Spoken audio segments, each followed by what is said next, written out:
Blog Talk Radio.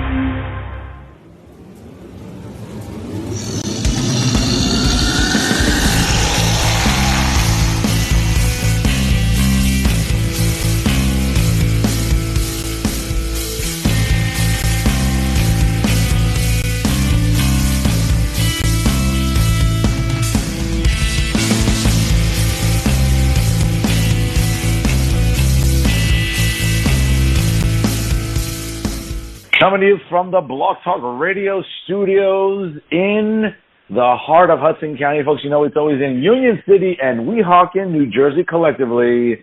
This is Working the Marks here on Blog Talk Radio. And, folks, I am New Jersey's premier award-winning journalist, the Professor, Fernando Uribe, and he is New Jersey's premier wrestling analyst, the glorious PBR joined us here this week on Working the Marks. What's going on, baby?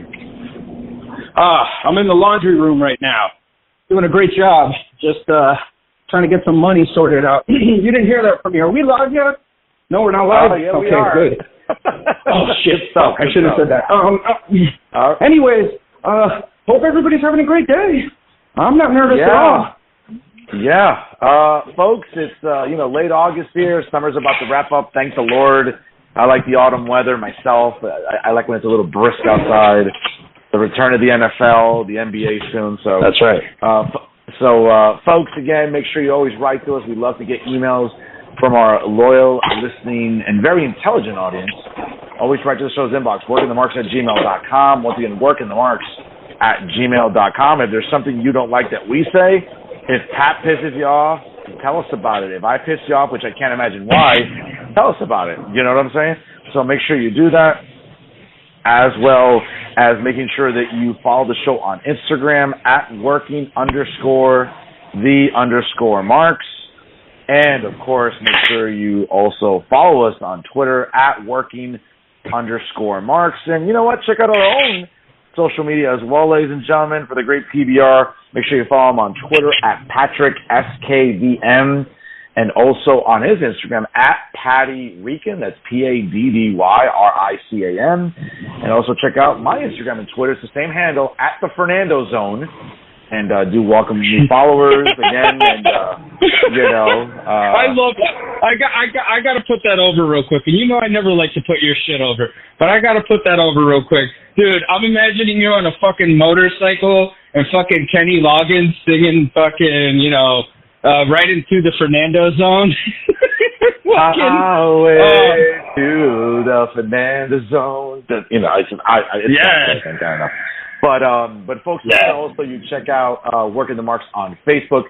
A shout out to our boy D Rotten, our administrator, who does a great job sharing our content, making sure it reaches people, whether it's on Facebook. Surprisingly, we're not shadow banned on Facebook, so our stuff does get out there. Can't say the same about because we don't other take people's shit. That's why. Well, sometimes we do. But folks, again, shout out to D Rotten there for all the good work that he does here on the show. Make sure you check him out as well on his own Instagram at D Rotten. Good stuff he always puts out there on his social media platforms. We should also talk about Famcast Media. Before we dive into it, I just want to take a moment to put over D. I was with D recently on the Lucky 13 Saloon podcast. It was a great experience. Great talking to Jeff and Jamal, and as well as D. They have a fantastic show over there out at Lucky 13 Saloon at Brooklyn. If any people are metalheads or into rock, go check that bar out. Stop on in, have a drink. Even if you're not into it, they got burlesque dancers in the front. Guarantee you're going to enjoy it. So big shout out to D Rotten and to Famcast Media. You're definitely a friend to the show, and we love the continued support. We love D Rotten for everything he does. Yes, we love everything D Rotten does for the program. He's amazing. I have to say that. But Pat, let's get into it here. A lot to unpack this week here as we are about to close out summer and the month of August here. Certainly the biggest news this week, aside from just the incredible Raw rating and SmackDown rating again, but arguably the biggest news story in professional wrestling this week was the highly anticipated unification match for the AEW World Heavyweight Championship. The interim as Jim Cornette likes to refer to the word, the interim champion Jon Moxley taking on the the reigning at the time AEW World Heavyweight Champion CM Punk. And with a lot of people, man, I got to say, leading up to this match, obviously we saw Punk return 2 weeks ago to sort of a hero's return. The fans were marking out, obviously, a new T-shirt, new merch, whatever. Kind of, very similar to the shirt he had, I think, in his heel run, I think, in WWE in 2011, 2012. No. That was the face run. He went into WrestleMania 28 with that, so he hadn't turned heel yet. Correct, yes. It was sort of like a darker gray T-shirt with a red logo in the front. And, he came back, and obviously fans were clamoring, well, he's back. Maybe this starts to set up the title match for All Out in Chicago Labor Day weekend on that Sunday. But surprisingly, Tony Khan decided to put this match on free television this week. Again, we've all been reading about the backstage drama, allegedly, the dirt sheet writers, right? The supposedly the journalists of pro wrestling. They would say Meltzer, Sean Ross Sapp, even Wade Keller, which I was surprised because I hold Wade Keller in such high regard, was even buying into this stuff. But apparently there was a lot of drama backstage. Maybe there wasn't. But, going into this match, dude, I anticipated Punk was going to be sloppy because that's all he's shown us for many months now. But nobody anticipated this booking where it was an outright squash. No, I don't think anybody had that planned. Where do we begin, look, as far as it goes with the Punk thing, all that's supposed to work, man. All that's supposed to work. And the most successful stuff that they've done in AEW is when they've tried to blur the lines between reality and gimmick, right? So typically when they do that, fans become a little bit more invested. They spike the rating, especially when guys like Punk are involved or main event guys or upper card guys. Punk, to me, and, to coin a phrase from people, Punk is main eventer in name only, okay?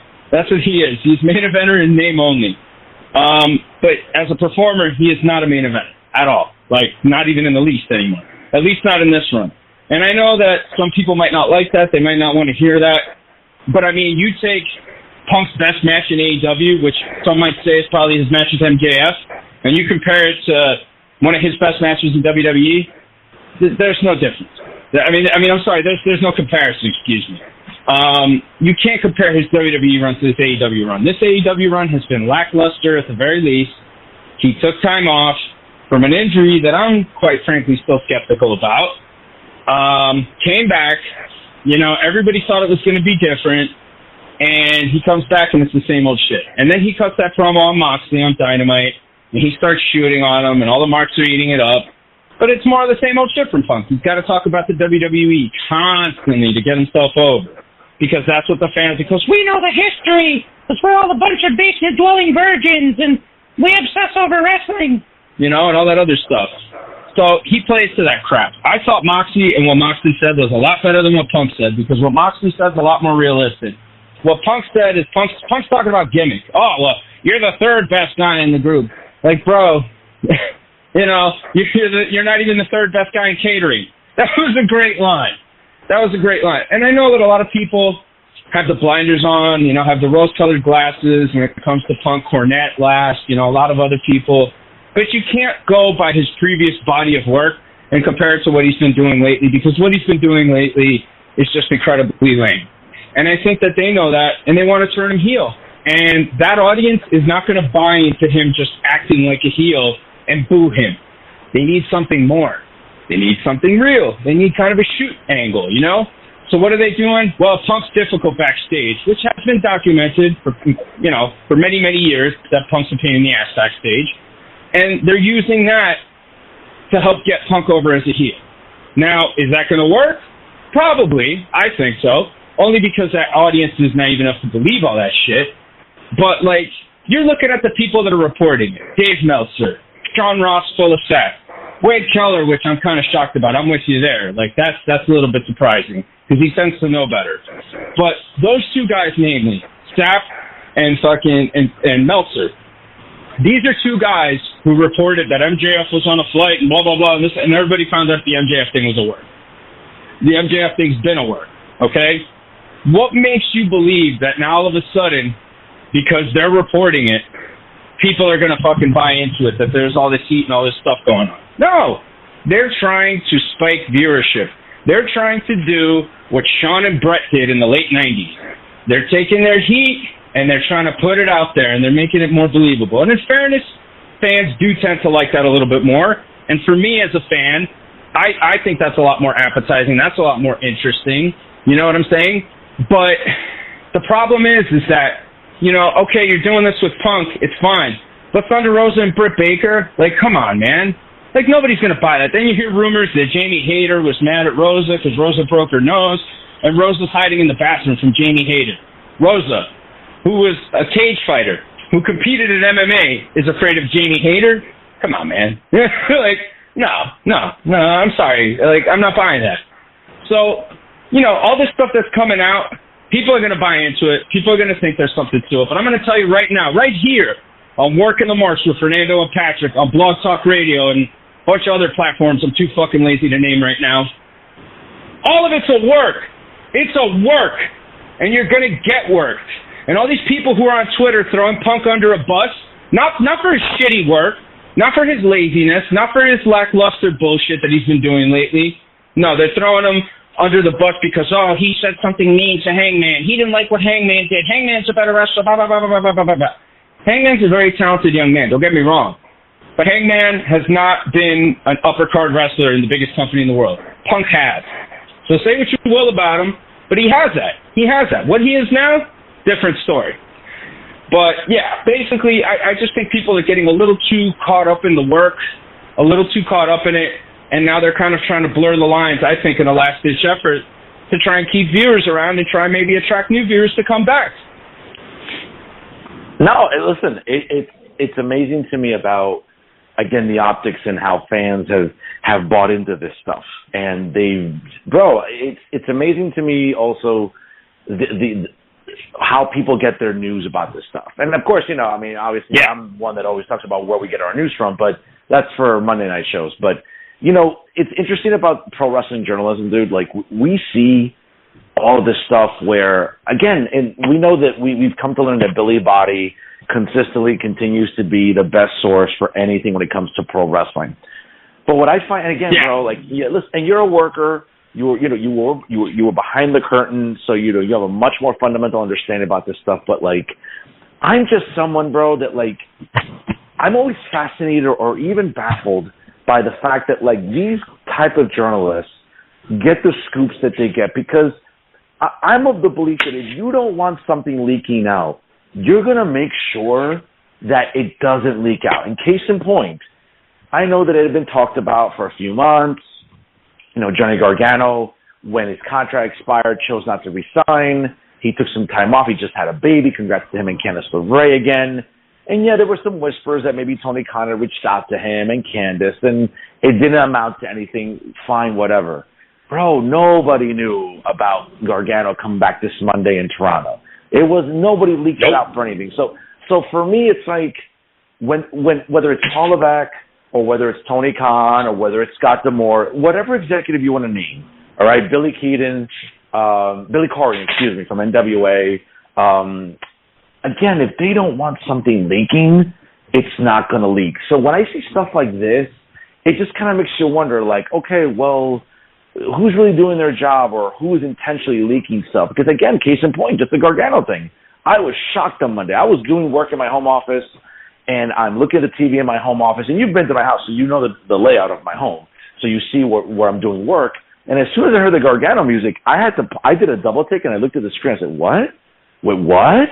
And that was a legitimate surprise. So when I hear all this stuff about, we hear stuff in the back, I don't know, Pat. It just makes you wonder, like, executives at the very top, what they want to let leak and what they don't want to let leak. That's why, again, some of the stuff I don't like to take seriously.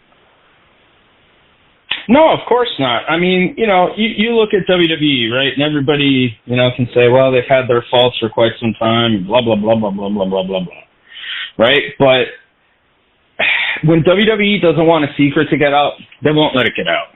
They'll do everything in their power to keep it under wraps. Yeah, you'll get your occasional leaks from the dirt sheets here and there, but there's no, like, concrete proof, usually until WWE reveals it. You know, you take Ronda Rousey's debut, for example, right? People speculated, people had heard, people had said, even went as far as saying, well, she signed, right? But you didn't know that she was there until Bad Reputation came on at the end of the Royal Rumble.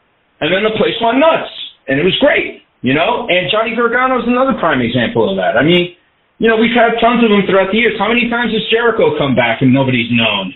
And Jericho just popped up, and it was like, oh, shit, Jericho's back. Great.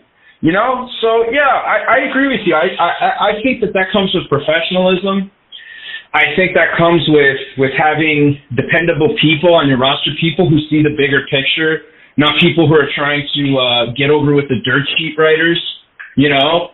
I just heard a great interview with Road Dogg the other day, and Road Dogg was talking about this kind of stuff, you know, keeping kayfabe, keeping things alive, not revealing certain things, not tipping your hand too much, you know, and how that tends to help the overall general product. And when that pop happens, when that surprise happens, it's fantastic. I mean, even Cody Rhodes, right? Cody Rhodes last year at WrestleMania. I mean, everybody, he signed, he's in, that's it, he's debuting, blah, blah, blah. And Body reported it, right? Which, again, you know, people could say whatever they want about Body as a person, his beliefs, whatever, who cares? At the end of the day, the guy delivers reliable wrestling news. And he's been right more times than not, okay? And when he's been wrong, it's been about tiny little, details. But for the most part, he gets everything right. But at that time, he revealed that Cody signed, but then you had other writers saying, well, Cody might come and take over Ring of Honor, and Cody might do this, and Cody might do that. So there was a lot of inconsistencies in that. And then what happened? WrestleMania, lights go out, song hits, amazing pop, amazing reaction. Cody was a brand new wrestler, let's just say, because the way he left AEW and the way he went to WWE, and even the way he left WWE with his injury, night and day. You know what I'm saying? And I think that stems from having people backstage that are dependable, that are professional, that understand, hey, we're putting on a fucking show here. We're not trying to get over with Dave Meltzer. We're not trying to get brownie points with all these guys, who are reporting on news. No, we're part of the show. You know what I mean? Even in Hollywood, you see it sometimes when people leak scripts or they'll leak like plot lines, all this other stuff, and it's just like, man, why are you doing this? Like, why are you killing it for people? And I think that, that's what fans tend to do in these cases, and it really ruins it and ruins the experience for a lot of fans. But I absolutely agree with you. People do have to be careful where they get their wrestling news from, because more times than not, it's some nonsense reported by Dave Meltzer or, one of his many minion jabronis, or Vinny, Craig, Bobby, Joey, Zippy, Tony, Anthony, and Billy Bob or whoever, the 50 names that they have attached to their podcast, and more times than not, those guys are wrong. But they're also in on it, because you got to understand a lot of these guys, Meltzer was a part of the business back in the day, in the sense that he was a resource to the boys. And hey, back in the territory days, hey, Dave, I'm going up to Canada. Oh, well, I know so-and-so over here, let me hook you up with them, bam. And he would help out the boys and the girls go get bookings in different territories. And that was useful, because they didn't have anything like that back then, so Meltzer was like the first guy to do that. So in a way, he was a part of the business. Brian Alvarez was a worker, right? Okay, he had a couple of matches. But Brian Alvarez understands one side of wrestling. He understands that Mark side of wrestling. He understands the indie side of wrestling, which is really just a microcosm of the bigger picture. Sure. There's a million good wrestlers out there, but there's not a lot of great characters. And at the end of the day, people focus on the characters, and people gravitate towards the characters, because that's what's going to pull them in. So these guys, I think, have just been looking for a way to be a part of the business or be a part of a major company or be involved or whatever it is. They've been looking for that for a long time, and I think Tony Khan has afforded them that. And I think Tony Khan has said, hey, I want you guys to help me work the fans. I want you guys to use your dirt sheets to get my shit over, to make it look like things are going on, when they're not, when they're really not. Now, do I believe that Eddie Kingston smacks Sammy Guevara? Absolutely. But that's Eddie Kingston's nature. There's a big difference. You know what I mean? There's a big difference in something like that. Well, no, that's the thing. And again, I think that's what is creating, I think, all of this tribalism, again, online about fans and, what to believe and what not. And unfortunately, I think what it's done is it's also created this sort of blind loyalty now to sort of look at Punk as, well, Punk's being marginalized. There's a lot of the marks online are looking at this and saying, well, Punk's being marginalized and, there's politicking backstage. I mean, you would laugh at some of the shit. You would laugh at some of the bullshit that we see on Twitter. Or Instagram, or a lot of these wrestling Facebook groups that like to opine about this stuff and like to hypothesize about, where AEW is. And we'll get to AEW in a little bit, but in terms of the news cycle here, a couple other good stories here to talk about. It's ridiculous. Today, Pat. No, it certainly is. It's so silly, Fern. And not to cut you off there real quick, but marginalized main eventer. Think about how stupid that sounds. Marginalized main eventer. How are you a main eventer and you're marginalized? Exactly. And again, this is a guy that has gotten everything he possibly can get that he claimed, or maybe he felt deep down that Vince didn't give him when he was the champion of his company. And now Tony Khan has acquiesced to him in every which way possible. Creative control, presentation, to his own detriment in some cases, let's be real. Absolutely. To his own detriment. At least, again, we're always going to have our critiques about Vince, but Vince was able to keep people in line and not let them be victims to their own devices, as they say, when it comes to presentation and booking. Speaking of Vince McMahon, obviously, another big tidbit this week, man. Apparently, an update was provided by a couple of different news sites, not just like, Wrestling Inc. or The Observer, but a couple other sites we're talking about. Netflix apparently had put out a statement a few months back that they were going to put a halt to the upcoming documentary concerning the life of former WWE CEO and Chairman Vince McMahon. Apparently, that is indicated that while the project was originally reported to be canceled, it is not. It's still greenlit. Filmmaker Chris Smith attached a press release along with the director and the executive producer that apparently WWE is cooperating with the production. So WWE announced this project back in 2020. Netflix signed on right away, and smartly, because let's be honest, how many great documentaries have we seen on Netflix in a bunch of different industries and sectors, right? I mean, during the pandemic, when we were home, basically shut down and home for most of the spring in 2020 and even to the fall to some extent, I mean, we lived on streaming services, Hulu, Netflix, Disney. And, I mean, I don't know about you. I think I saw literally every documentary possible on Netflix, about aliens, about government cover-ups, about traffic, everything. It was hysterical about how much content we consumed. But it seems that Netflix will be moving that forward, even despite the fact, though, Pat, that, more and more reports are coming out about Vince's hush money deals. Not just $3 million now or up to 12. I think it's almost approaching $20 million. Now, again, marks are going to die in a hill that, Vince did this wrong and that wrong. None of these marks have a law degree, and neither do I, and neither do you. But I think we're smart enough to understand that, what Vince McMahon did ethically was wrong. But did he commit a crime? Clearly, that is not the case. And we know that there have been investigations by the SEC, the Securities and Exchange Commission, folks, in case you're not familiar with the acronym, that investigates corporations about money and how it's utilized. We know that since stepping down, his daughter Stephanie Levesque and Nick Khan have assumed the leadership as a co-CEO. And, of course, Paul Levesque obviously has assumed McMahon's creative responsibilities, and he was named, once again, Executive Vice President of Talent Relations. I know Shawn Michael Hickenbottom was named Executive Vice President, I think, of maybe not live events or something else with creative. I don't remember the name exactly. But it seems like, Vince is going to be, Vince's documentary is going to go full forward. There's a lot to dissect about Vince and Kenny McMahon, his rough upbringing, how he pulled himself up by the bootstraps, as they said, became one of the most noticeable billionaires in the history of entertainment and sports too. Let's be honest. I think this is a great move by Netflix. I think a little time has subsided. from, what we've been learning about his indiscretions. He was just out in Manhattan this weekend with apparently a new girlfriend. It seems like a new girlfriend. Along with John Cena and his beautiful. Talk about upgrading from Nikki Bella. John, God bless you, bro. You definitely upgraded from Nikki Bella.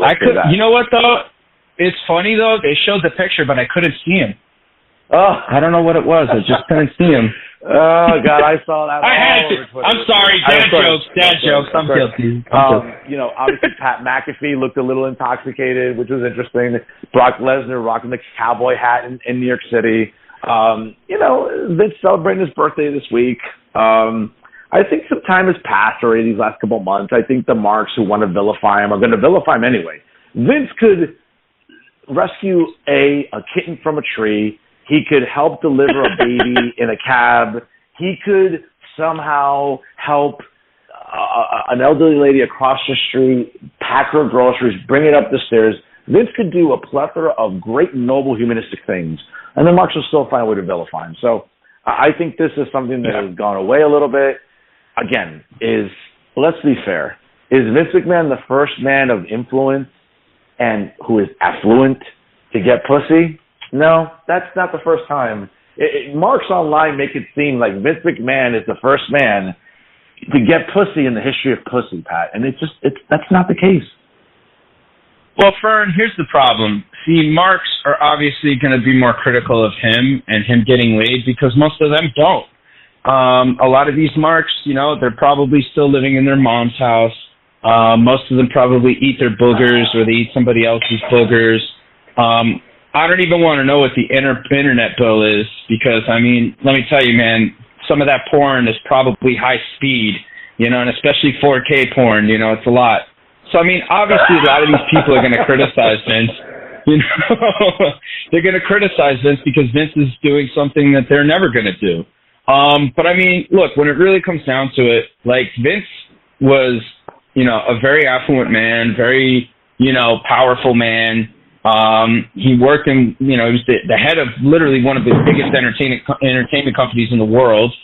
A lot of these guys, they don't want to spend time courting, going on dates, playing cutesy-wootsy. A lot of these guys just want to get down to brass tacks. And, they're trying to do what they got to do because, it's exhausting. Dating is exhausting. Courting is exhausting. Yeah. It is. I hate to break it to people. But more importantly... Well, but here's the thing, Fern. It's more exhausting when you don't have the time to do it. You know what I'm saying? If you have the time to do it, fine. But it definitely is exhausting. I'm not denying that whatsoever. However, listen, when you got to make it down the next night, it's hard. Listen, as bachelors, again, it's exhausting. And I know that this might sound misogynistic. It might sound sexist, which I know some people tend to put that label on me, sometimes unfairly. But, as men, this is something that's exhausting. So for someone like Vince McMahon, a multi-millionaire, a billionaire technically, a guy that, listen, clearly has not been faithful to his wife, and that's fine. That's his sin to live with. It doesn't matter to me. It doesn't affect my life one way or the other. But for Vince, again, if you're running a company, is he the first CEO or employer to have a hot chick in his company and not hit on her, or the hot girl say, hey, maybe I have an opportunity here to sort of get myself up the ladder, as they say, and decides to flirt with the boss and decides to see what they can do. Again, this happens in government. For God's sakes, we've seen it happen in government. Yeah.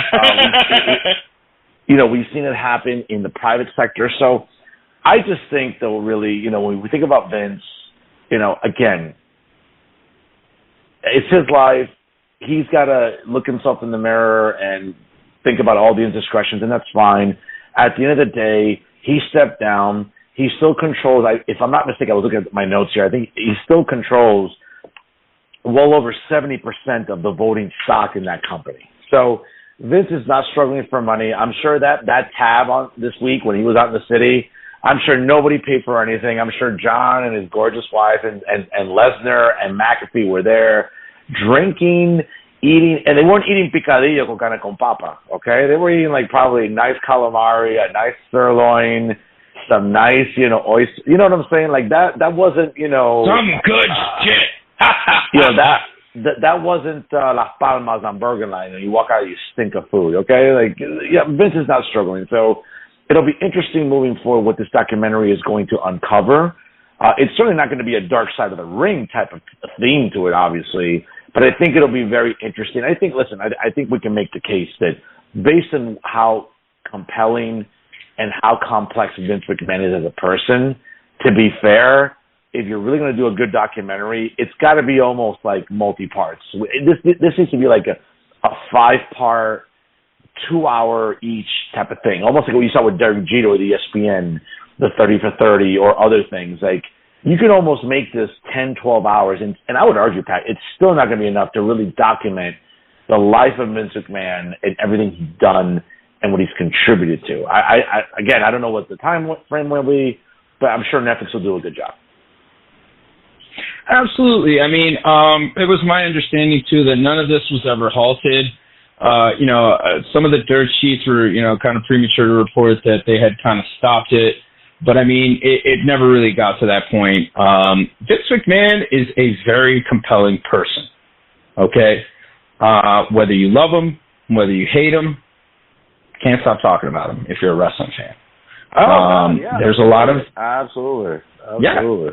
Yeah, absolutely. I mean, and there's a lot of very strange wrestling fans that hate Vince McMahon for literally no reason, simply because he didn't push the talent that they liked. And they have this blood vendetta against this guy, a guy who they've never met, a guy who's literally, all he's ever tried to do is put on entertaining programming for his fans, okay? A guy who has squashed many a beef for the sake of bringing back a talent to make the fans happy. And I mean, like, a bunch of other things that, like, I mean, I can't even begin to list right now. But, I mean, like, there's people out there that hate him. And it's strange to me. It's very, very strange to me, Pat, remember, the hate is predicated on, again, the tribalism that marks exhibit and also the fandom. I mean, case in point, I mean, it might not be a comparable example, but we're both Yankee fans.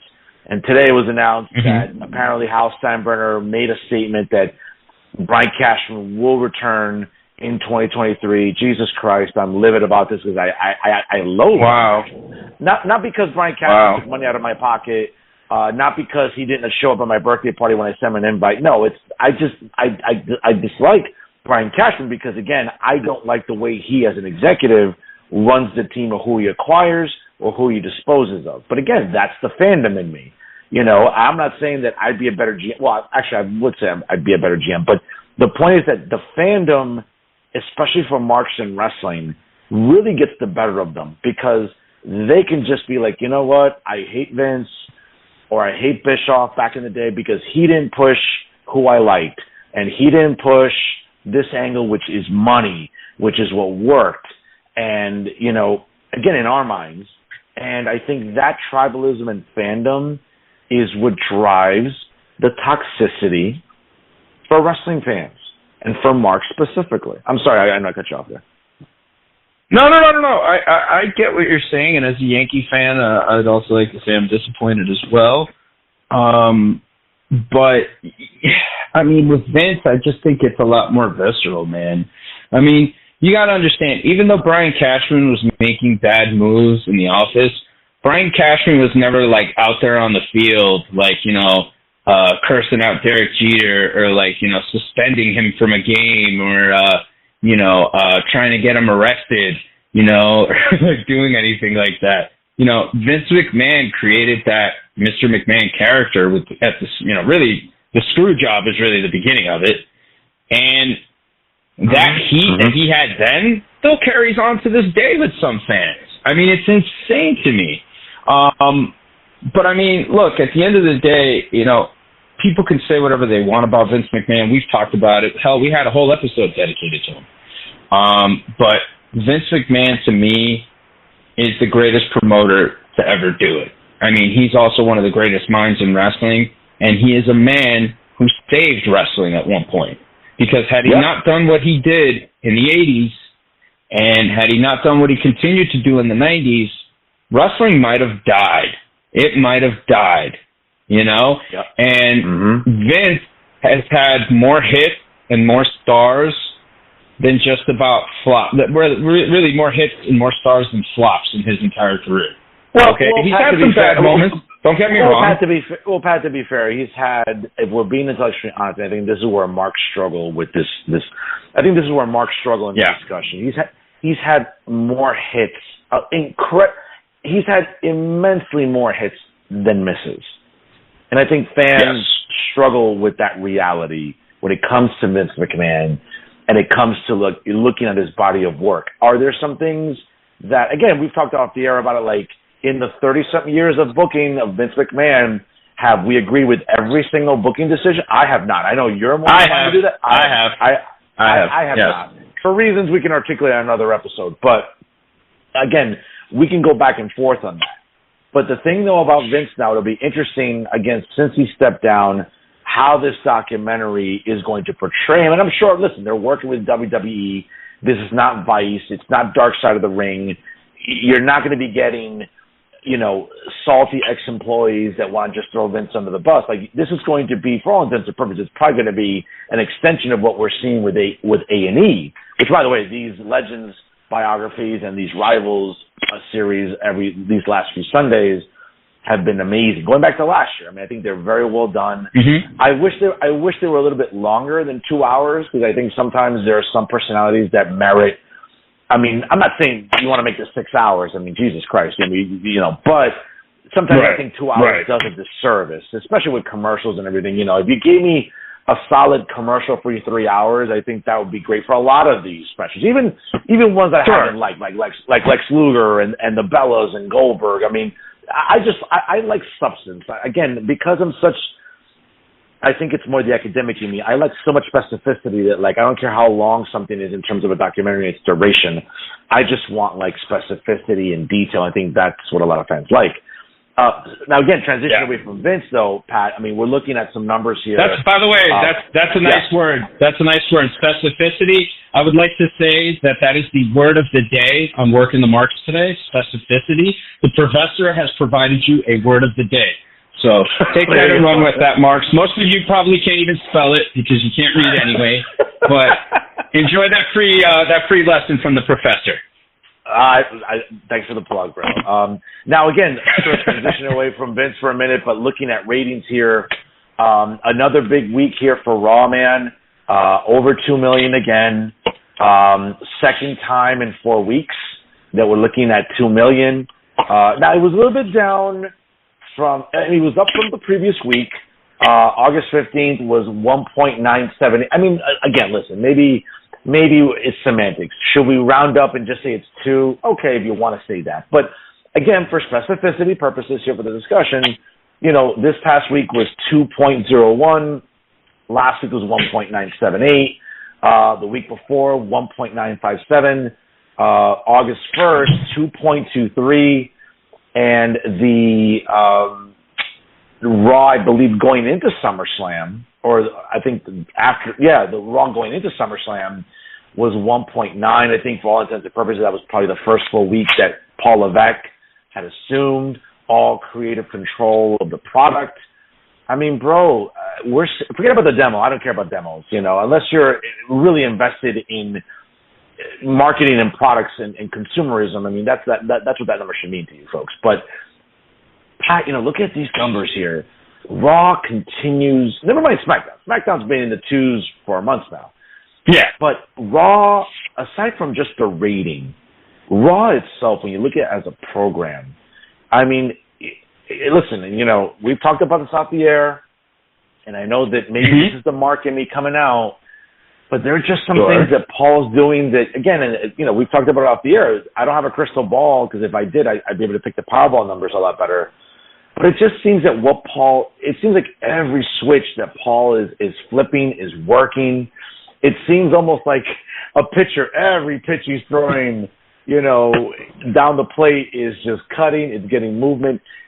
Everything seems to be clicking. And I think Mark's sometimes get emboldened by this wouldn't be happening with Vince. We wouldn't be seeing the U.S. title featured prominently the way it is. We wouldn't see Karrion Kross. We wouldn't see Dakota Kai. We wouldn't see Johnny Gargano appearing on Raw. We're hearing rumors that Bray Wyatt could be returning as The Fiend. Again, that's speculation. I think the ratings, I think what we're seeing in a different product on Raw for at least, a full month now, I think is really emboldening Marks to be like, oh, thank God, Paul is a breath of fresh air. How long that lasts, that love affair, remains to be seen, though, because they'll turn on Paul soon enough. Oh, yeah, absolutely. It's only a matter of time. You know that. I mean, look, obviously there was going to be a difference, like I've told you before, Vince, when Vince was younger, obviously his booking was better. Vince in the 80s, the 90s, the aughts, hell, even the 2010s to an extent. He was still very, very good and very on top of his shit. Obviously, with age, you kind of start to lose touch. You kind of start to maybe veer away from what got you to the dance, so to speak. The company also changed, too. The company ended up becoming publicly traded. They expanded globally. It was just huge. The company got even bigger. So obviously the objectives of the company became different over time. But I'll compare Vince to another great person. Michael Jordan on the Bulls was amazing, Well, Michael Jordan on the Wizards was still putting up 20. You know what I'm saying? He's still putting up 20, 25 a game. You're still Michael Jordan. Vince at 70-something is still Vince McMahon. And whether the Marks didn't like it or not, that's whatever. But the one thing I will give Vince for sure before he left was that he made it very clear that they need to kind of go back and start picking up that demo from 12 to 18 because that's where their biggest dip is. They have the kids, they have the little kids, the John Cena crowd, the Hulk Hogan crowd back in the day, that was always the kid fans, stuff like that, right? And, they had the hardcores, people in our age demographic. I just turned 38 last Monday. Wonderful, wonderful day. Nice win for the Yanks in the Subway Series and Man United beating Liverpool. So I'm 38 now. You're 57, and, our demo, we make up the demo of the wrestling audience. So we're the hardcores. We're the ones that are going to watch no matter what. We're the ones that are going to begrudgingly tune in, and, we're the ones that are going to pitch a bitch and, go on social media and go off about all this stuff. We're the ones that are typically going to do that. However, in that 12 to 18 demo, they had a huge drop-off. They either lost them to UFC or AEW, right? So now Vince knew this before he left, and Vince said, shit, we got to start getting a little edgier again. We got to kind of start going back to this way again. And obviously having Triple H come in, who was incredibly successful with NXT. The black and gold, I still put it over to this day. You know what I'm saying? And even towards the end of the black and gold era, right before the rebrand, dude, they were having amazing matches all the time, but nobody was watching because they would rather watch Jungle Boy and Orange Cassidy juggle a midget and, do 75 Canadian destroyers, So they missed out on a lot of wrestling. And I guarantee you that in the next couple of years, you're going to see a lot of people revisiting those matches and being like, damn, this was such good stuff, but we were watching that other shit instead. But Vince knew this, and Vince had the foresight to see this, to understand it, and say, hey, we got to kind of change things up. Now, Paul coming in, he accelerated that because Paul and Sean have always been cool. They've just always been on the cutting edge of what's cool. And, whether it's through DX, even in the new generation, the clique in general, they always kind of had a really good understanding of what was coming and what was happening. And I think, obviously we're going to see a major difference, but I do think, though, at some point, fans are going to turn. And look, here's another thing I think fans need to consider as well. Not everybody's happy backstage that Triple H is in charge. Not everybody was happy backstage when Vince was in charge. You know what I'm saying? There's people that were probably Vince people that are probably not going to get pushed now, and Triple H's people are going to get pushed. Or, somebody else might get pushed. You know what I mean? And maybe they like the old system better because in the old system they were thriving. There's people that like the new system because in the new system they're thriving. But I just think for the talent, they just got to, do what they got to do, work out, keep a good physique, and have a good attitude, and be ready, man, because the thing about booking, and I know fans all feel like they know so much about booking, some people have to win, some people have to lose. And that's just the way it is. And there's a lot of guys out there that are still losing, but are still very much over. Seth Rollins is one of the most over guys in the business, one of the best guys, in my opinion, actively right now, the best wrestler in the business. Okay? And I'd give him that over Danielson right now because he's been in bigger stuff. And he hasn't won at a pay-per-view since, I think, the beginning of last fall. Basically. Exactly, exactly. But look at how dependable he is. Whenever they need somebody to come in and put in a shift and have a great matchup with somebody and elevate somebody, he comes in and he does that. And by doing so, the fans love him even more. Shawn Michaels in the second half of his career. Yeah, he won the world title, whatever, blah, blah, blah. But Shawn Michaels lost more than anything else in the second half of his career. But yet all people remember are his great matches. You know what I'm saying? So, they're capable of doing that. But, let's not get carried away and think that it's all, fantastic stuff backstage. Everybody's happy, it's like Disneyland backstage. No. There's some people that are probably pissed. There's some people that might have heat with H. But there's also a lot of people that are relieved and that they're going to get their chance. And you can see right now that Triple H picked his pet projects and he bought them back because he's really convinced that with, proper presentation and with their ability to put in a shift that these athletes and these superstars might thrive. Well, also too, Pat. I mean, again, maybe this is Mark language on my part, but again, there's no obstacle of Vince and him butting heads creatively about, well, I like this, but I like this. And at the end of the day, Vince had the final say. That's not the case anymore. So I think Paul might feel emboldened and be like, okay, you know what? I want to give, to your point about pet projects, like, I want to give my best effort forward to push my people. And if they fall on their face, they fall on their face. But at least I can control this as opposed to, like, remember the perception that once they got called to the main roster, that Vince didn't know how to use people, right? Didn't Dr. Uribe once say something like, which Disco Inferno confirmed this week, right? I know it's like one sample size, but it's like, hey, bring up Karrion Kross, you take away Scarlett, you put a demolition helmet on him, it looks stupid. And a lot of fans just didn't like it. Even Disco was like, well, that was just dumb. Paul probably was like, hey, let's go with what works. Let's go at least with what looks like it works. And we'll see what happens. Karrion Kross debuts next week on SmackDown. We'll see. It's those little things that maybe fans are saying, well, you know what? Paul doesn't have to deal with Vince anymore.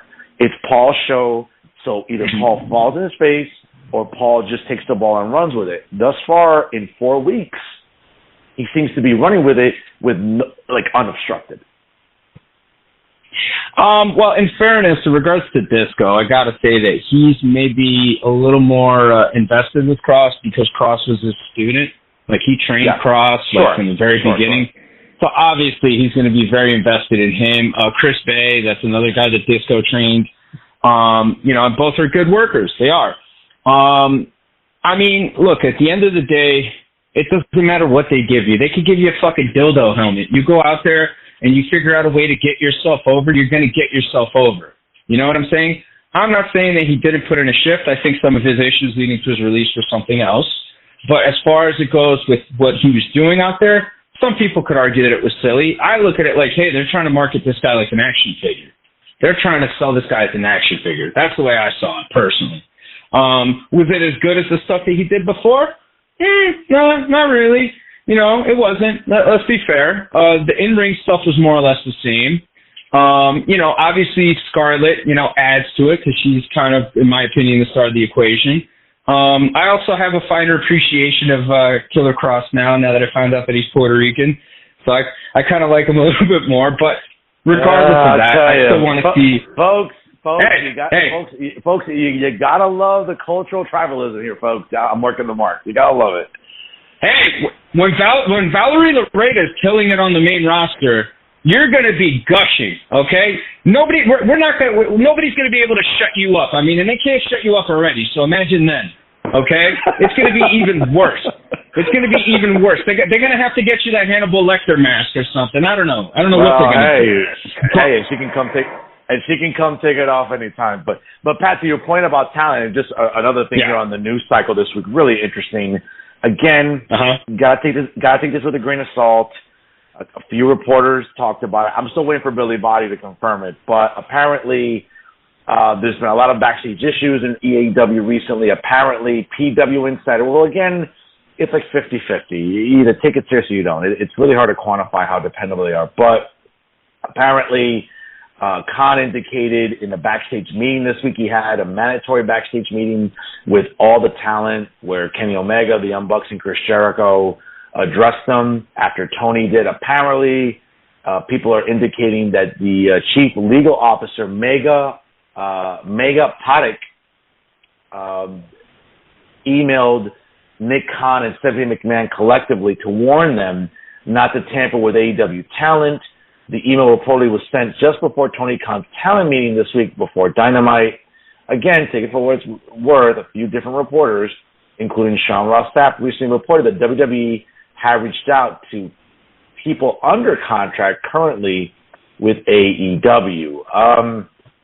It was reported also that, again, as I mentioned, that Kenny Omega, Matt Jackson, Nick Jackson, Tony Schiavone, and Chris Jericho. Why Tony Schiavone would speak at the meeting is beyond me, but addressed the locker room, I guess, for some concerns. Backstage morale seems to be an issue, whatever.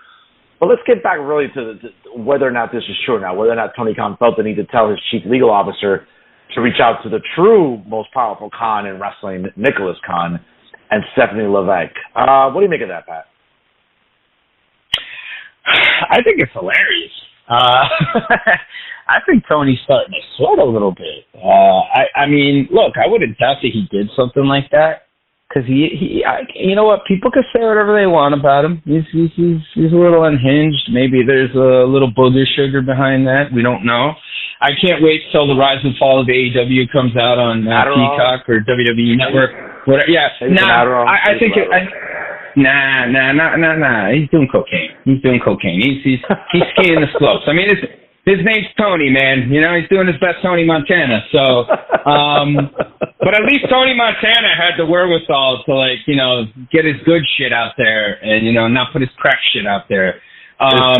He just crossed the line. His poodle. Tony was pushing the poodle. The other Tony ain't pushing the poodle. He's pushing the pura mierda. But,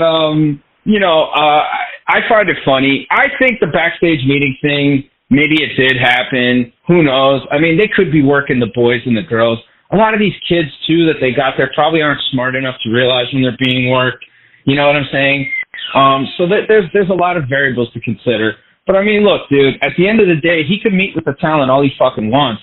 All the blame falls on him, okay? He's the one who put kids out there on TV that were not ready for TV. He was the one who went out there and signed all these indie guys from the West Coast that had a little bit of buzz, and, he thought they were going to become huge superstars because this tiny microcosm that doesn't shut the fuck up about their opinions thinks that this guy's the man, or he's got the it factor, and unfortunately now he's finding out, and I think he's been finding out, that it's not what he thinks it is. And what he should have done is what companies like Impact have done. I mean, and people could talk all the smack they want to talk about Impact. I talk a little smack about Impact, but I at least have the awareness to say, hey, Impact books things that logically make sense storyline-wise. They don't have the star power AEW does, but they have the wrestling people in place that know what they're doing. And I think that Tony Khan, from the very beginning, wanted to do what he wanted to do, regardless of how many wrestling people told him, hey, that's not going to work. This isn't going to work. That's not going to do it. This guy's tried it, and it didn't work. And instead of him listening to that advice and following it, I think he's just kind of, become obsessed with whatever it is he thinks he's doing and thinks it's bigger than what it is. And it's a big ego trip for him. He can't blame the town. He should have had the meeting with himself, because he's the major problem. Because he's the one who had all these superstars at his disposal, people that all the marks and all these people cried about, oh, they didn't use this guy, and he's not being used the right way. I mean, Miro's played more video games than wrestled. You know what I'm saying? What's Aleister Black doing? What are they doing? They're jobbing out to some fucking jabroni crew. You know what I'm saying? What are other guys that have been there doing? Nobody's really doing anything special. Even Punk, who's technically, a main eventer, he's not really doing anything special or great. It's not spectacular at all. Moxley, what? He went over there to cut his forehead open? Okay, great. You know what I'm saying? But, like, nobody that has star power is doing anything. Bryan Danielson's wrestling lower card, guys. And granted, Bryan Danielson wants to do this. This is something that he wants to do. But it's Tony Khan's responsibility as the owner of that company and as the booker of that company to say, listen, I understand and I respect that, Bryan, but while we have you here for X amount of time, we would like to utilize you as a main eventer because that is what you are. And we want to use your star to help, grow our product. But instead, I'll just let you do whatever you want. So Bryan Danielson's a mid-card, lower-card guy. What is that? All this stuff that he's going on about, he can blame the talent all he wants all day long. At the end of the day, the biggest blame falls on him. But more on that later. No, dude, listen, you said it perfectly, I think, about, when it comes to perhaps Tony being a little insecure, Tony feeling a little apprehensive, again, whether or not, listen, if someone can screenshot the document or the email and publish it, that'd be great. I'd love to see that, whether or not that email went out to Nick Khan and Stephanie. I would have loved, if it is true, I'd just love to have seen Stephanie's face and Nick Khan's face when they opened their inbox and saw that email. They must have looked at each other and be like, look at this fucking guy. Can you believe this shit? Could you believe this? I think that is probably the reaction you probably could anticipate from Nick Khan. Even Paul Levesque, because I'm sure maybe Stephanie forwarded the email. Hey, honey, check out this bullshit. And I don't know. I bet you any money. They printed it out and put it in Gorilla. If it's real, I guarantee, because those kind of people, the way they are, especially Triple H being a wise ass, Triple H probably printed it out and put it in Gorilla so that all the boys and girls could see it, so that everybody could see it, because it's probably that fucking ridiculous. I mean, it's absurd. Like, look, dude, he's feeling the pressure. But like I said, we'll talk about that a little bit later.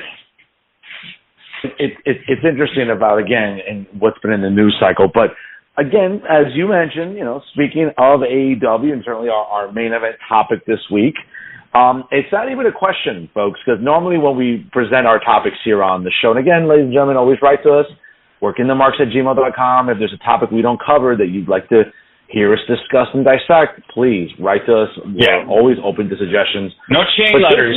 No chain letters. Right. We're not donating. We're not donating to solar panels anywhere in any country in the Caribbean. All right, so don't send that. Right. Stop sending that.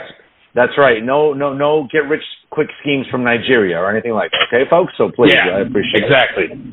Now, normally we ask a question on the show, Pat. We're not asking a question this week. We are making an emphatic, bold statement that is predicated in facts. AEW is in serious trouble. Okay? And folks, and what I predicate this on, and again, being a man of science, a social scientist, I'm always about data and numbers. Here are some numbers, folks, that should alarm you if you're an AEW fan, and more so the AEW apologists, which really comprise a lot of the Mark audience. Okay? I'm going to take you back, folks, and again, it's a little laborious, but bear with us here. The very first episode of Dynamite, as we're approaching the 3-year anniversary on October the 2nd, debuted at 1.409 million on TNT. Okay, I'm not going to bother with the demo number. That's something that Brian, Vinny, Craig, Joey, Johnny, Jerry, Jimmy, and everybody else like to talk about on Wrestling Observer Live. We're more intellectual on this program, ladies and gentlemen. Okay, and of course, the following week, October the 9th, it dipped a little bit to 1.018. It dipped again to 1.014, and it fluctuated for most of the rest of 2019. In 2020, notwithstanding obviously what we lived through the pandemic, we still had some, high ratings. March 18th, for example, 932,000. Later during the summer, it dipped down tremendously. A lot of things going on during that year. I think, television viewing probably took a hit all around. So not a surprise there. Some decent numbers in 2020. They had 1 million on September 9th, right after All Out. And I think for the rest of 2020, it was still like in the 6 figures when it came to ratings. Now, folks, let's go to 2021 now. Okay, and there was a span of time in the spring where 3 out of 4 weeks in April, they were doing 1.21. 1.104, and 1.09. Okay, going into the spring, fluctuating here and there. They had a really bad June in 2021. They went as low as 462,000, Patrick. Okay, that was pretty low in 2021 in June. Wow. Then it bumped up again, June 11th. Now again, folks, let's also be fair. The NBA playoffs were a big thing on TNT and TBS, and that did a lot to alter AEW, to be fair. Looking at what was going on during that time, the NBA, again, after their season in 2020 in the bubble, they went back to live playoff games in 2021. That was a big thing for people, okay? So those numbers kind of dipped. But in the summer of 2021, folks, we had 4 consecutive weeks of over 1 million, 1.025, 1.14, 1.10, and then in August 4th of last year, 1.102. Going into All Out, they had, at this time last year, basically August 25th, 2021, they had 1.172. The weekend of All Out was 1.047. The Dynamite right after All Out, which arguably, Pat, I would argue All Out 2021 was their best pay-per-view ever in the history of that company. Yeah. And they had a 1.319 rating on Dynamite. Then it dipped a little bit to 1.175. Then for the Grand Slam show in Queens, in all the way in Bumblefuck, Arthur Ashe Stadium out there in Flushing, that Dynamite did 1.273. The following week it dipped a little bit at 1.15. It stayed at 1.05, and then it kind of really fluctuated for the rest of the year. Now, when you look at those numbers, folks, all right, and then it had the week of Christmas, it did a 1.02. In 2021, folks, there were 12 out of the 52 weeks. There were 12 weeks where Dynamite drew 1 million plus. In 2022, and again, this is the academic in me, folks, here, we're looking at only this past week with the unification match only produced the 7th time in this year that AEW has had over 1 million. It has dipped down as far as 761,000 during the summer in June. It picked up a little bit after Forbidden Door. Okay, but by and large, and we're approaching Labor Day next weekend. Okay, we're approaching Labor Day. We're only seeing 7 instances of 1 million. And as they draw closer to their renewal process with TNT, and maybe they're shopping stuff around to Discovery or wherever else, 1 million only 7 times thus far, Pat. That's concerning if you're an AEW fan, if you're an AEW executive. This company could be going under soon if they don't turn it around. They're in serious trouble. And again, folks, I hate to bore you with stats like that, but it's important to put these numbers out there to give you perspective, because at the end of the day, these are the numbers that govern buy rates and govern whether or not networks want to dish out millions of dollars in advertising. Pat, I'll give you the floor on this. Well, I think you've highlighted a lot of what their problems are. And, I think right now their biggest problem is that they haven't learned from any of their mistakes. Tony Khan has not learned from any of his mistakes. And Tony Khan is still under the impression that good wrestlers, just being a good wrestler, is going to draw people in and it's going to make people want to watch. But the problem is that nobody wants to watch that. And it's been proven many times throughout the history of wrestling that just being a good wrestler isn't enough to draw people. I'll give you an example. Bret Hart, right? Who multiple times, I love Bret Hart, and I respect Bret Hart immensely as a performer, as a wrestler, as a talent, right? But Bret Hart's not the most interesting guy, right? But Vince McMahon figured out ways to make him more interesting and more appealing. Even with all of that, he still couldn't compare to a character like Hulk Hogan, because Hulk Hogan was just a character. It wasn't so much about the work. He couldn't really compare to Steve Austin, because Steve Austin, even though he played a very important part in Steve's career, he couldn't compare to Steve Austin because Steve Austin was a huge character. They just continue to insist that wrestling will be enough, and wrestling is not going to be enough. And the problem is that they no longer have excuses, because they have the talent available to be able to make this product bigger, to be able to consistently draw over 1 million, to be able to really break through into the mainstream. And other things that we've highlighted on this show before that they still continue not to do. I mean, why isn't CM Punk at a Cubs game throwing out the first pitch, right? Why didn't he do that after he won the AEW title? Albeit it was a short, brief, stint as champion, but why wasn't he doing stuff like that? Why isn't Bryan Danielson going to Seattle, when that sorry team opens up their season, their NFL season, and they got to sound that horn or something like that, or whatever it is that they do up there? Why isn't he sending more people to do more things? Why isn't he taking the European stars that he has to go over to the Premier League, to go over to La Liga, to go over to other various leagues out there? He has Cesaro, who's a guy who speaks, 5 languages? Why aren't you sending that guy to Germany, having him hang out in a Bayern Munich jersey, drinking beer, promoting him on the American television that broadcasts those games? Granted, they're in German, granted, it's the German league, but American, companies have the licensing rights to be able to distribute that and to present that. So why aren't you doing all these little things? You know what I mean? And this is a problem, sending wrestlers to the VMAs. These are things that Vince McMahon did, but for whatever reason, they don't want to do that because in their mind, they feel that that's sports entertainment. And that somehow ruins the credibility of the product. No, you numpties, it doesn't. It grows your product. It makes more people know who you are. You know what I'm saying? There's a reason why still to this day, you see athletes across various sports. I'll give you one. Israel Adesanya, right? UFC fighter. You know what he came out to? The Undertaker entrance. The Undertaker entrance. Are you going to see people coming out with the Orange Cassidy entrance, when they do a fight? Or are you going to see people coming out, with the Jungle Boy entrance, coming out to Baltimore? No, you're not going to see that stuff because those characters are not iconic. They're not a part of Americana and pop culture. And this is a major, major problem for Tony Khan because look, even WCW did it. And people could judge what WCW did till doomsday. But I mean, WCW had that understanding that they're like, hey, we got to take these stars and put them out there. And the more you put them out there and the more people know about them. And there was a reason. I hate to cut you off. There's a reason why. No worries. Bishop went on the Tonight Show.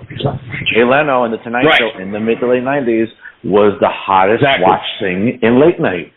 Why did he go up to Dennis Rodman, who again was currently on the Chicago Bulls, arguably one of the best teams of all time in NBA history, during the NBA Finals? What happened? Going to fight Karl Malone and team up with Hollywood Hulk Hogan. It's these pop culture crossover things that have worked. They've worked from, let's be honest, from the WWF / into WWE, into the NWA, WCW, even AWA, even World Class Championship Wrestling, again, every wrestling promotion has found a way to incorporate names that mean something that help get crossover appeal. Again, listen, the VMA, to your point about the Video Music Awards, I mean, not that people really watch MTV too much anymore. It's not really what it used to be. But it's going to be at the Prudential Center in Newark tomorrow night. Okay, great. Not my cup of tea. I don't really care about Nicki Minaj getting a Lifetime Achievement Award. But guess what? Have AEW people there.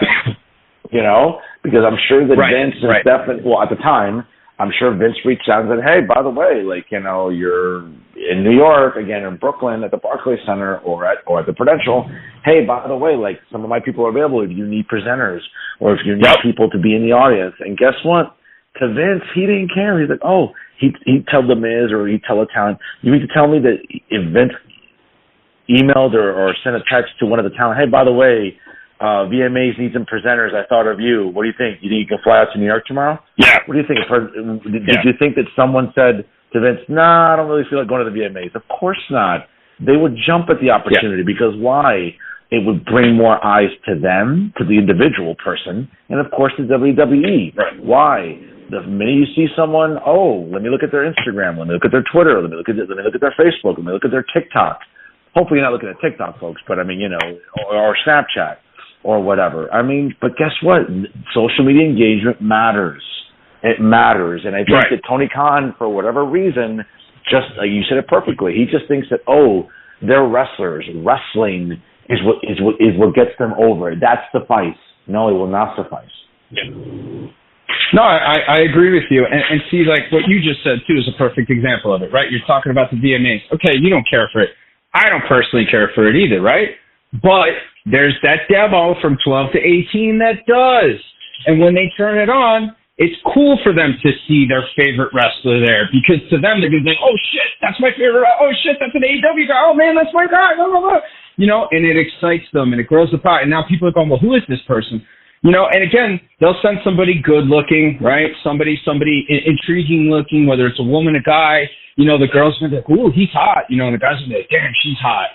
You know, and there's going to be something there, and people are going to interact, and then people are going to go look at the social media. So next thing you know, the WWE account has like over 1 million clicks now and 1 million views extra from what they already have. Why? Because people are looking because they're intrigued, because they don't know shit about it and they want to take a look at it. You know? And this is the kind of stuff that they need to do. I mean, they talk so much about the demo, right? I didn't even know what the fucking demo was until these people started talking about it, because back when we used to watch it, when there was still competition, it was all about the rating. It was just all about the rating. That was the big thing. The demo, they knew they were going to get all that. They knew they were going to get all that stuff. That wasn't an issue. You know what I'm saying? It was about the ratings. That was the big thing, the total overall viewership ratings. And I just feel like, you know, if they want to play into the demo, like the way they want to play into the demo, then you need to do this kind of stuff. You need to do this kind of stuff. You know what I'm saying? You know, he's putting Ring of Honor. Cesaro. Look at Cesaro. This is a dude, right? Vince didn't push him. Okay, tall, muscular, good-looking dude. Kind of got the Jason Statham thing going on there a little bit, but tall or whatever. Speaks 5 languages. Send this motherfucker out. Have him talk to people. Have him promote your product. And more importantly, have him promote Ring of Honor. Because now people are going to see, well, what? Oh, man, you're really well-spoken. You know, you're really articulate for a wrestler, man. Like, wow, this is interesting. Oh, what's that you have? Oh, the Ring of Honor? What's Ring of Honor? You know, and then it's all common sense promotion. I mean, like, look, we're not promoters or anything like that. I have experience in the business because I've shut the fuck up and I've listened really more than anything else. I think that kind of goes with anything, any walk of life. But I mean, I've shut up and I've listened and I've absorbed so much from sitting under so many people's learning trees. And I still don't know enough. I still don't know anything. You know what I mean? But it's the fact that, like, you know, we're looking at this and we're understanding this business for what it is. And neither you or I have a marketing degree, but yet we somehow seem to have better ideas than a dude who owns a soccer team in the Premier League, okay, and owns an NFL football team in the Jacksonville Jaguars. I mean, come on, bro. Like, how do we know more? How does he market his games? How is it any different than running a wrestling promotion? How is it any different? Why? Because the results are predetermined? Okay, fine. Makes it easier. But in terms of promoting your product, how is it any different? I mean, what did he do with, what was the dude that they drafted? I want to call him Johnny Lawrence, but I know he's not Johnny Lawrence. Trevor Lawrence. What's the kid's name? Trevor Lawrence. Trevor Lawrence. Okay. Number 1 pick, right? Good-looking white boy, long hair, you know what I'm saying? Good look for America. Kind of got that Hulk Hogan thing going on in a way, right? Little Hulk Hogan offshoot, just not the huge muscles and, you know, the receding hair, whatever. But, like, this dude is a dude that, they put him on ESPN. They put him all over the place. They let him do all this press, all this media because he was the number 1 pick. Well, Tony Khan, all you have to do is treat your fucking talent like they're the number 1 pick. That's what you have to do. That is literally what Tony Khan has to do. Treat your talent like they're the number 1 pick in the NFL draft. Put them everywhere. He was doing that. He was putting this kid everywhere, and people were buying his jersey, and in fairness, I think he did pretty decent for his first season. I don't know how you would feel, but I think he did decent. And, you know, and again, considering the circumstances and now what we know in regards to, you know, Urban Meyer and all that stuff, but he did very, very well considering the you know, all those other circumstances. And Tony Khan allowed this dude to go out and be promoted. It's no different than what he has to do with his wrestlers. No different, except he has a bunch of number 1 picks to choose from. You know what I mean? He just doesn't have the one. He has a bunch of them. Because there's a lot of girls there that are very talented. You know, Tony Storm. I mean, again, you're trying to play to this demo, right? You're trying to play to this audience, right? You want these dudes to go subscribe to her OnlyFans. Plug her OnlyFans on the program. WWE used to plug the Playboy that Sable did. They plugged the Playboy that Christy Hemme did. They plugged China's Playboy. All those Playboys, shit, they plugged Shawn Michaels and Playgirl. Okay? I mean, come on. You know, why are you not OnlyFans, whether we like it or not, however we feel about it, OnlyFans is essentially the modern day equivalent to Playboy. It is. Okay? This is where people can go on and they can see people that they know. That's the only difference now. It's not, it's not us looking at Jenny McCarthy or Carmen Electra. No. It's, hey, that chick up the block that's got the nice posterior. I'm going to check out her OnlyFans. And, if she's confident enough to do that, then she'll do that. She'll put that out there, and that's fine. But it's a service, and people are getting paid off of it, right? So if you're trying to get this demo, again, I ask, why aren't you promoting her OnlyFans? Why aren't you doing stuff like, it's degrading to women? What do you mean it's degrading to women? No, she's doing it. Let's plug it. Let's make it a part of the promotion, and let's make Toni Storm the face of the division. You keep Britt Baker in the background. She's established enough good faith, whether I like her work or not. She's established enough good faith with that audience where she's a player in that picture. But promote her stuff like that. And again, it's all these little mistakes that you look at. But again, you don't have to be, a marketing major. You don't have to be in the business for a million years.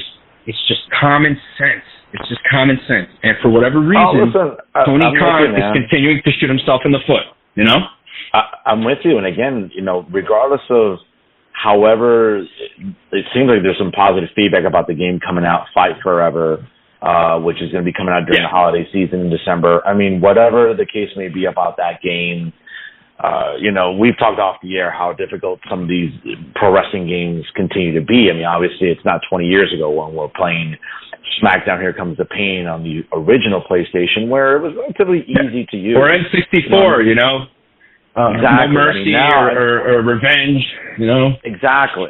And again, you've been to my house, so you know the layout of how my house is in my living room. I mean, I've had to, when I played WWE.You, whether it's like 19 or 18 or 17, I mean, I essentially have had to have my Mac open on the middle table of the living room, opening the PDF, having it opened, and playing the game with my wireless controller while I'm looking at my Mac to look at just what the controllers are. Again, maybe I'm being a little OCD. Yeah.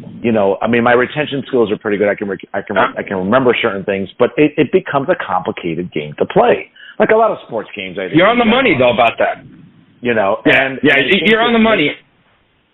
And I think AEW is probably going to fall prey to the same circumstance. And I think that, again, they're going to have to do really well. People, listen, that mark audience, not all of them like video games. I mean, sometimes you see the most obnoxious signs in the crowds, right, which you all see on Botchamania. But it's interesting because this is where AEW now, I don't want to say they're hanging by a thread, but if they don't get a good TV deal renewed, again, as they're approaching the 3-year mark in October, I'm sure they've been renegotiating 4 months now. Tony Khan obviously is shopping it around. But hey, again, folks, and I just gave you numbers here, okay? This is not hearsay. This is not me speculating or bloviating, or this is not Pat, going on some narrative. I mean, these are concrete numbers when it comes to ratings. And if you're TNT, if you're Turner Broadcasting, and you gave $40 million in the summer of 2019, do you feel comfortable dishing out another $40 million to this company? And I would argue, again, I'm not privy to these meetings, but I would argue that if you're TNT, you may not want to do that. You might want to cut it in half and say, hey, well, you know what, Tony? Yeah, you've given us some good programming. You've given us traffic on Wednesdays when it's been the highest rated show in cable, perhaps on some weeks. Not during the NBA, but during the summer months. Okay, great. But does it warrant rewarding Tony Khan with another $40 million? I would argue no. But that's me. I'm not an executive. I don't sit in those meetings. I'm not the attorneys trying to make a compelling presentation for or against. But if you're Turner Broadcasting, I'm sorry, you shouldn't be too enthused to be just dishing out, $40 million again. No, not at all. And getting back to your video game point real quick, it's simple. And if maybe by chance somebody, Tony Khan, whoever's listening to this, I doubt it, but, we're not trying to unlock a safe. We're trying to play a video game. And it feels like you're trying to unlock a safe instead of playing a video game. So let's make a simpler engine here. you look at the Warner Brothers Discovery deal, right? You look at that merger. You look at everything that's happened. They cut Batgirl. They canceled a few TV shows. Titans, Doom Patrol's kind of on the line. Young Justice got canceled, which was, a pretty good cartoon show. And I'm a bit of a comic nerd, more of a DC nerd. So, I can tell you that, this stuff it was interesting. It was well done. And they ended up canceling that without even thinking twice, without even batting an eyelid. Okay. They were just bam, done. So what makes you think that Tony Khan is going to get some kind of special treatment, some type of preferential treatment or compassion from these people when they cut a movie like Batgirl that, whether people liked it or not, was probably going to make a couple $1 million, was probably going to draw more people than whatever Tony Khan's doing, and they canceled that, okay? And they canceled Young Justice, which was a program that was doing good on HBO Max, that had been on streaming, that had 4 seasons, okay? And they did away with that. What makes you think that they're going to think about giving Tony Khan another $40 million? I think if he's lucky, he gets 20. I think they're going to cut that shit in half because he's not producing the results. And you know what? Let me not get ahead of myself here. You know what? We still have the end of the year left, right? We still have, a few months left, right, before the year's up. Okay. So I don't know exactly when his TV deal is up. Well, one would assume, right, it'd probably be the new year because, I think this might be the end of it because I don't know exactly the specifics of their TV deal. Pat, to be fair, I think if we're looking at the logistics of it, I mean, the first episode on TNT was October 2nd, 2019. Mm-hmm. So you would, again, I don't want to assume, but I think we could maybe safely conclude that it's got to be we're coming up on it. Sometime. Yeah, exactly. Now, okay. Again, I'm sure they've been negotiating for months. I'm sure they're not going to leave it for last minute like a term paper, So. Yeah. Well, however impossible it might seem, okay? And I'm sure that that even if they did negotiate, they're probably not going to announce the official details of the deal until, that specific date, whatever it might be, maybe in October, right? But Tony Khan, however impossible it might seem, still has an opportunity to kind of stave his hide just a little bit and kind of show some sort of promise going into the new year, okay? He has an opportunity to at least try and close out, these months or these weeks, going into All Out, after All Out, maybe leading into October, to at least try and get at least 2 to 3 solid million viewer ratings. I know it sounds impossible based on everything that they've done now, and we don't know what's going to happen at All Out, but from what we're reading, the card doesn't really look very thrilling. I got to be honest, the card last year looked a lot better, okay? You got Jericho and you got Bryan Danielson. Jericho's wrestling as the Lionheart again. That's not the kind of matchup that Bryan Danielson needs to be in. I'm sorry. It's just not the kind of matchup that he needs to be in. But it's the kind of match that Tony Khan needs him in because he's paying Chris Jericho a butt ton of money and he needs to justify it, right? Okay, yep. So that's one match. And then you got Moxley and Punk for the title again. Punk coming off that squash, right? Which, by the way, let me tell you something. All you AEW marks out there, all you hardcores, all you, die on the hill AEW hardcores, if the WWE would have booked that and then done a rematch, you people wouldn't have shut up about it. Okay? So don't be hypocrites. Don't be hypocrites. That's all I'm going to say. But, I'm not excited for this match. I'm not into this. I saw it already. I wasn't even into it going into it. I just felt like, well, this is a necessary evil, I suppose. They have to merge the belts. But the match itself was just, very just lackluster, very flat. And then you squash him. And now you're playing up an injury. So what? If I had to kind of use my crystal ball, they're going to turn Punk heel, right? And they're going to have Punk probably cheat to win or do something like that because his leg's messed up or something like that. And that's how he's going to end up winning the title in Chicago. And somehow, some way, MJF comes back. Now, Tony Khan, if he was smart, would do all that, have MJF come back, and put MJF underneath that mask, that box, that what's-his-face is wearing, Kip Sabian. Kind of, and this kind of plays into their whole WCW 2.0 thing. a la Dean Malenko as Cyclope versus Chris Jericho for the Cruiserweight title. You have him win that thing, and you have him challenge that night, and then you reveal it's MJF, and he beats Punk for the title. Now you're going into fucking the next episode of TV hot. And people are going to be intrigued, and they're going to want to see what's up, especially because MJF hasn't been on TV in so long, and, you know, he just stole the title from Punk, and Punk's this, like, salty, bitter heel now, you know, and where does that leave Moxley now, too? You know, even though probably they'll just kick Moxley out of all that because, you know, the rankings. By the way, how are the rankings working that CM Punk's going to get a rematch? I want them to explain this because... Well, Pat, I think, again, if I had to hypothesize with you, I would argue... Oh, the rematch clause. Maybe, yeah. Even though it was title for title and unification, I don't know. You can rationalize a lot of it. Well, it still sucks, but I mean, but again, it shouldn't have even been at this point. They shouldn't be at this point. Their cards, on average, should be a lot better because Tony Khan could have done things a lot better from the beginning until now. Why he didn't put the title on Danielson and have him debut at All Out last year and beat Omega for the title because you knew Omega was hurt and you knew Omega was going to be out. Even though you kept him around, you had him do the favor for Hangman because you promised the title to Hangman. What did Hangman's reign do? What did Hangman's reign do for the ratings? Having Danielson come in hot, beat Omega for the title, that's cool. I just gave you those numbers, at the start of the segment. I mean, it showed that from the last November when they had their match at I don't know, what was it, Heavy Duty, Full Machinery, loaded weapon, dirty laundry. I don't know, Dirty Engine, Full Gear. I'm sorry, Full Gear. I can never get past that awful name. Not that WWE has had some awful pay-per-view names, but that's Full Gear is just it's got to be up there. Come on, Full Gear is. It's almost as good as Great Balls of Fire.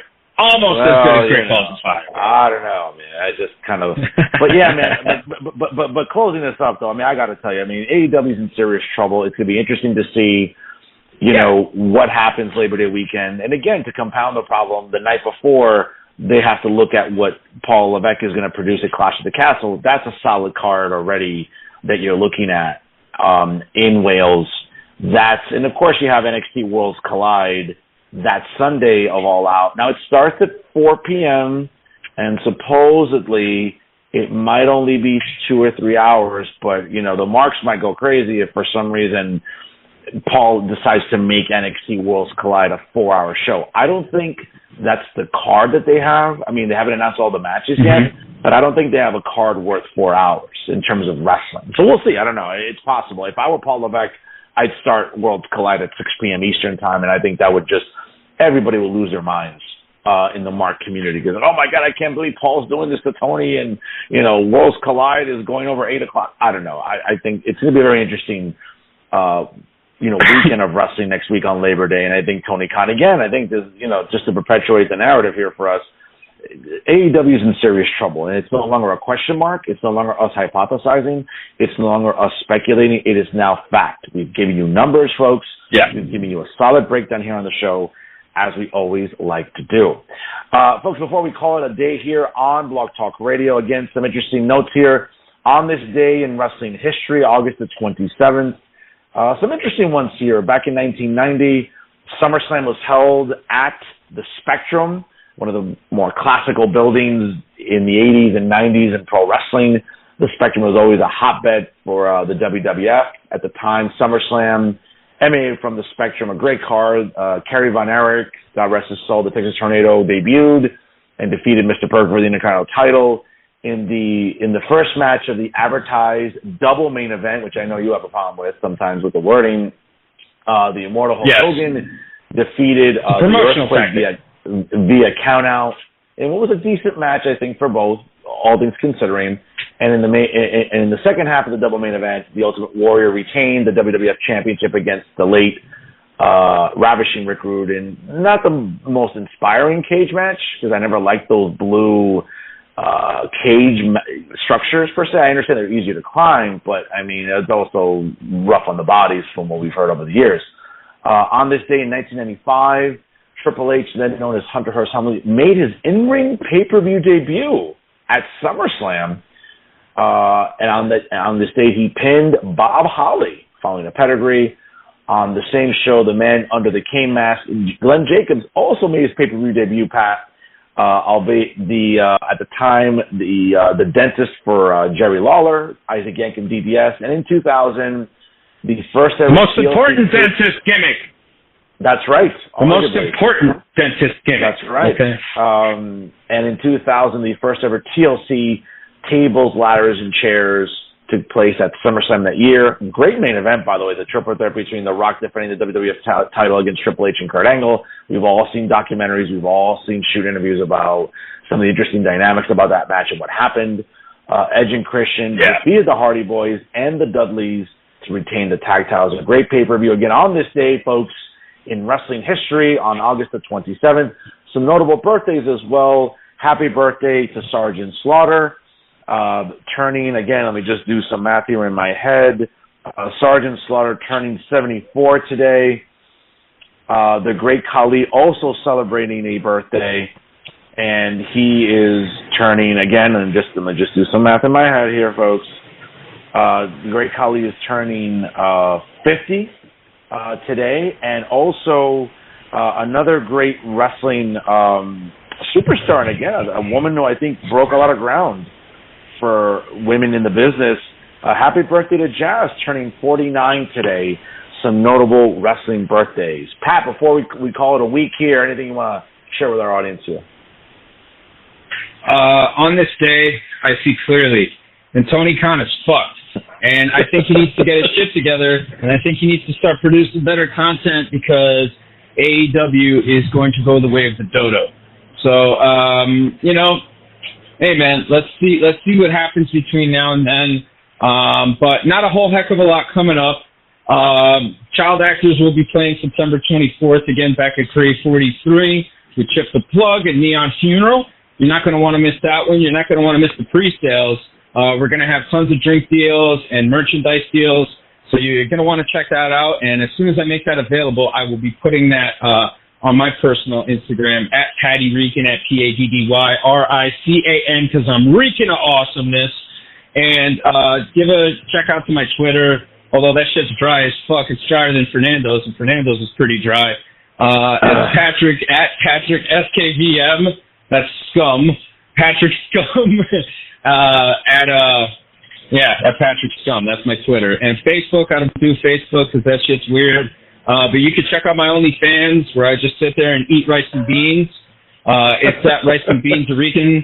And hope you enjoy that. It's about $15 a month. And I also show exclusive pictures, holding all types of exotic vegetables and fruits and stuff like that. So, yeah, give that a look, people. And enjoy the rest of your weekend. It's always a pleasure working with you, Profe. Take them home. Well, I got to tell you, folks, you can write to the show, workingthemarks@gmail.com. We love your comments, and we welcome your feedback. Make sure you follow the show on Instagram at working_the_marks. Make sure you check out my own Instagram at the Fernando Zone when it's not being shadow banned, and also on Twitter, which surprisingly I get away with more stuff on Twitter than I do on Instagram. And I say some really egregious things on Twitter, folks, and that has not been flagged yet. So go figure.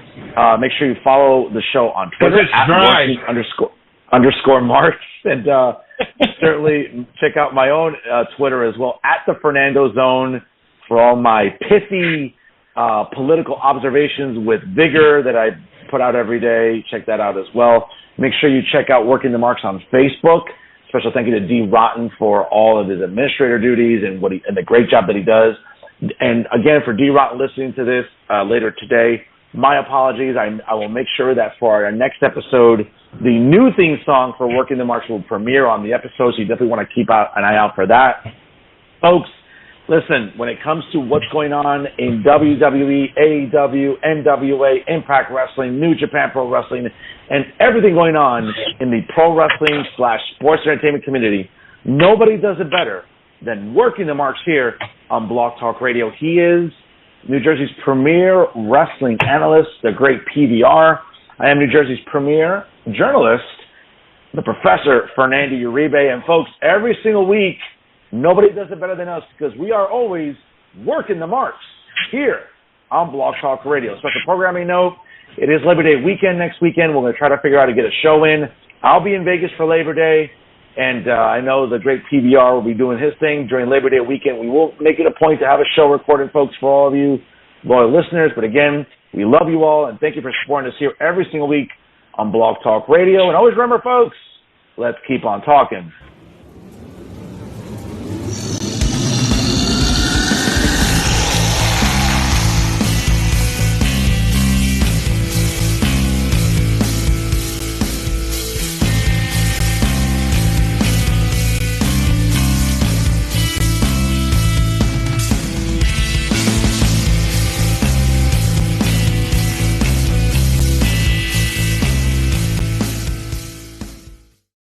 Famcast Media.